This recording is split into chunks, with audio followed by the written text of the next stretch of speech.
High বন্ধুরা, ওখানে ভাত বসিয়ে দিয়েছি দেখতেই পাচ্ছ। আর এখানে সব 5 রকম সবজি কাটা আছে, বেগুন, কুমড়ো, আলু, হোঁপা, কাঁকরোল কাটা আছে। আর ওইখানে আছে ঢ্যাঁড়স, ঢ্যাঁড়স ভাজা হবে। এখানে মাংসর আলু রাখা আছে কাটা। এখানে আছে নোটে শাক কাটা আছে, বেগুন দিয়ে ভাজা হবে। আর মাংস হবে, মাছ হবে। আর এখানে চাটনির সরঞ্জাম কাটা আছে বন্ধুরা। তো এখানে পায়েস হবে, পায়েসের সরঞ্জাম আছে এখানে।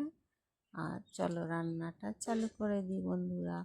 তো বন্ধুরা নেক্সট ভিডিওই দেখা হবে রান্না হয়ে গেলে।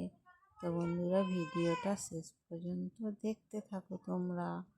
নেক্সট ভিডিওয় আমার মেয়ে খাচ্ছে বন্ধুরা। Tata, bye bye.